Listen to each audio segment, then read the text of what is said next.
عليكم ورحمة الله تعالى وبركاته. معكم أستاذ عصام. قبل ما نبدا هاد لا فيديو بغيت نقول للناس اللي كيشجعوني واللي كيدعموني شكرا لكم بزاف، وكنطلب من الناس اللي غيلتحقوا جداد وغيشوفوا هاد لا فيديو باش يتابوناو في لاشين، ولا عجبهم الفيديو يديروا لي لايك. نبداو على بركة الله الفيديو ديالنا. دونك دابا ملي شفنا 3 تمارين ديال مختلف الجهات، هذا التمرين رقم 4 واللي كان جاوي تحط في جهة سوس ماسة. التمرين شنو كيقول لينا؟ لتكن اف دالة خطية معرفة ب، دالة خطية معرفة ب اف لإكس تساوي ناقص 2 على 3 إكس.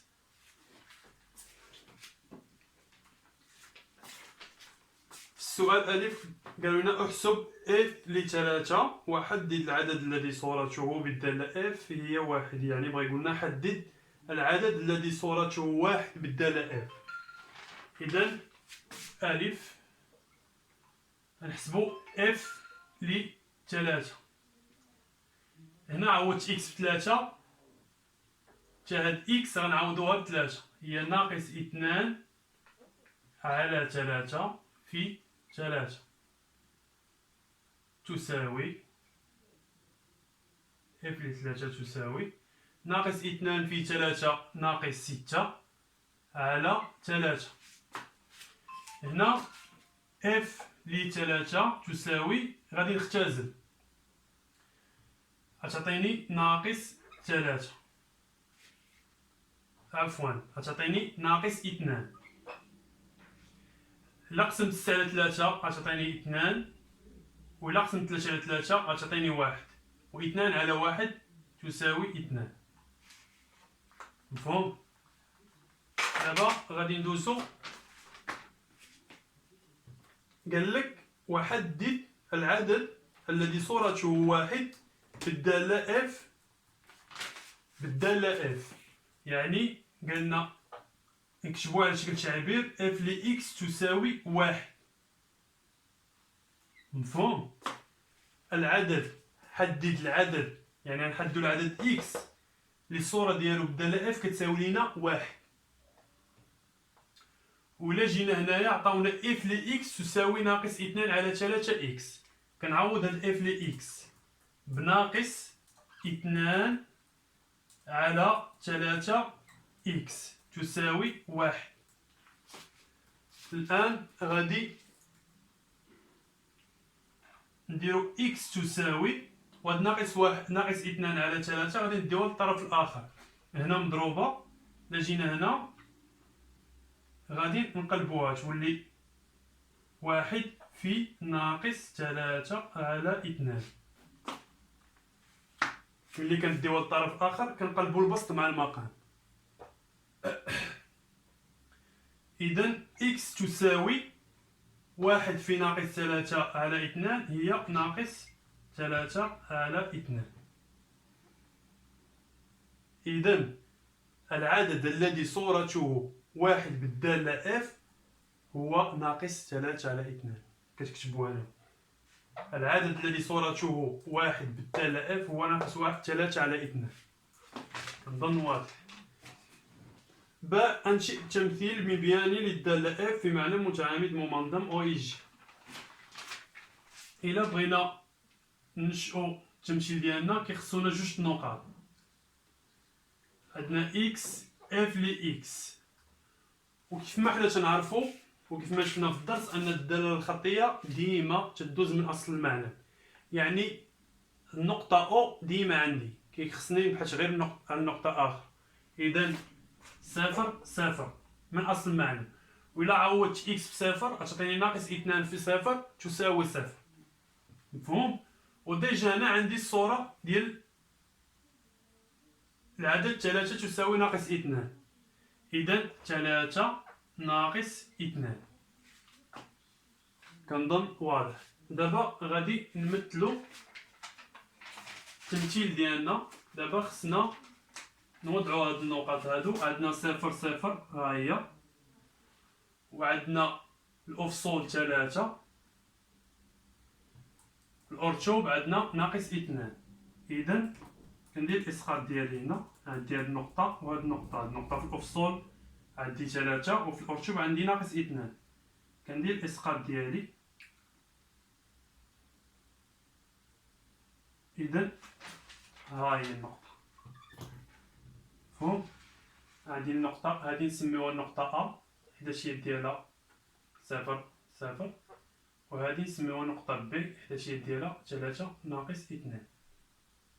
إذا هادي بي وهادي أ.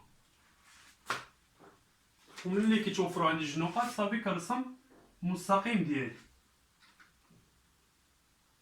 المستقيم ديالي كيمر ليا من أو ومن بي، مفهوم؟ هادشي باش ندوزو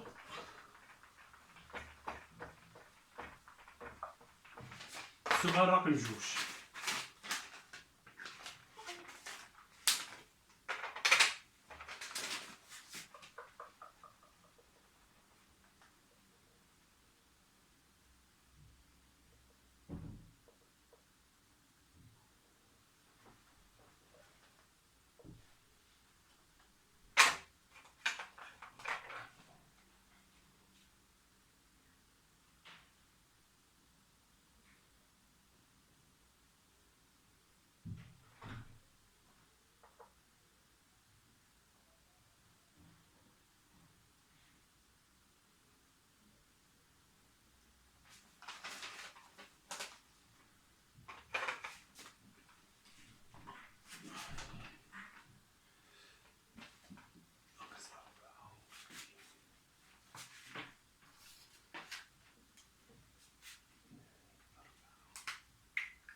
سؤال 2 كيقولوا لنا في هذا السؤال في الشكل الجانبي المستقيم دلتا يمثل دالة تآلفية. مزيان، هذا الشكل اللي عندكم في التمرين احنا رسمناه هنا يمثل دالة تآلفية. إذا الدالة التآلفية كنكتب بعد الصيغة ديالها هي جي لي إكس تساوي أ إكس زائد بي، كنحطها حداها هادي. مزيان، قال لنا باستعمال هذا التمثيل المبياني علل لماذا جي لصفر تساوي ناقص 4 وحدد جي ل4. مزيان، إلا بغينا نجاوبو على هذا السؤال هذا كنجي المستقيم ديالي. هادشي نقولو لهم لدينا المستقيم دي هو التمثيل المبياني للدالة جي الذي يمر من نقطتين. كتبوا لهم بحال هكا، لدينا المستقيم دي هو تمثيل المبياني للدالة جي يمر من نقطتين.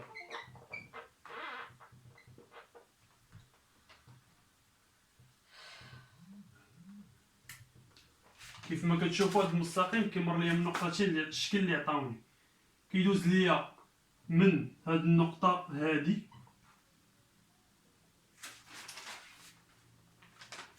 علاش اختارينا بالضبط هاد النقطة هادي؟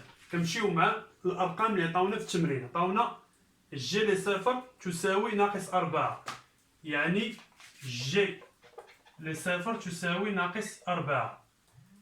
صفر أفصول ناقص 4 أرتشوب.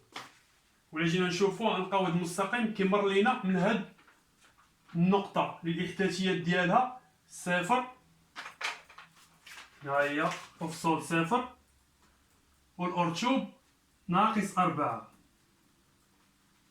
دونك الإسقاط ديالها هو ناقص 4، حيت أفصول عندنا صفر، يعني كيمر ليا النقطتين. النقطة الأولى هي صفر ناقص 4، والنقطة الثانية كنشوفو هنا قال لنا وحدد جي ل4. إلا جينا نشوفو عطانا الأفصول جي ل4، قالنا حدد جي ل4، يعني الأفصول 4 الأرتشوب ديالو شحال غادي يكون؟ كنجي كنسقط كندير 4 وكندير واحد الإسقاط حتى كنوصل للمستقيم ديالي بحال ما هكا. ها هي نقطة وكنعاود ندير الإسقاط على محور أراتي كتعطيني 2. إذن الأرتشوب ديالها هو 2. وهاد العبارة كنقدرو نكتبو على هاد الشكل: جي ل4 تساوي 2، والجي لصفر تساوي ناقص 4. كنظن واضح. لدينا المستقيم دي هو التمثيل المبياني الذي يمر من النقطتين، وكنحدد ليها جوج نقاط اللي عطيني، وكنكتب هادوك النقاط كنكتبهم على هاد الشكل هذا. هكا كنكون جاوبتو على السؤال. دابا قالك باستعمال، هو اللي جاوبنا عليه، قالك حدد صيغة الدالة. حدد صيغة الدالة. عندنا جي ل اكس كتساوي لنا ا اكس زائد بي. مزيان، خاصنا نلقاو هاد العددين ا و بي. حنا عارفين العلاقة كتقول لنا بلي ا تساوي اف ل اكس واحد ناقص اف ل اكس 2 على اكس واحد ناقص اكس 2. مزيان، انا هنا عندي هاد جوج نقاط غادي نعوضهم. جي ل4 ا تساوي جي ل4 على 4 ناقص جي لصفر على صفر. واضح؟ ا تساوي، نعوض جي ل4. جي ل4 تساوي 2، والجي لصفر تساوي ناقص 4.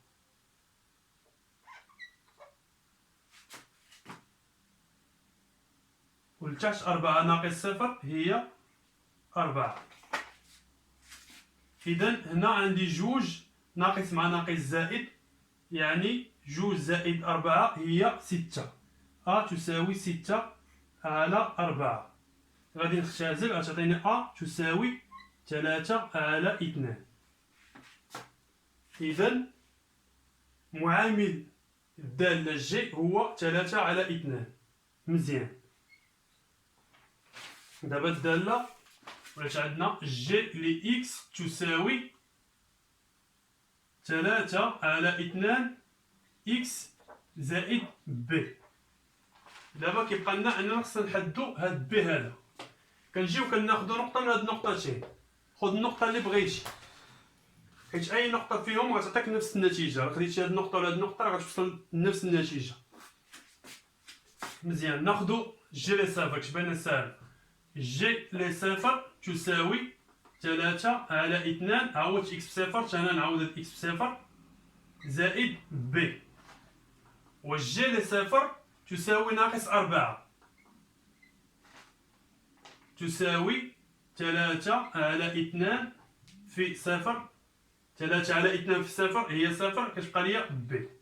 إذا بي تساوي ناقص 4. إذا صيغة الدالة هي جي ل إكس تساوي 3 على 2 إكس ناقص 4. مفهوم؟ كاين اللي يقول لي ناخذ هاد النقطه الثانيه، واخا ماشي مشكل، نديرو النقطه الثانيه هنا،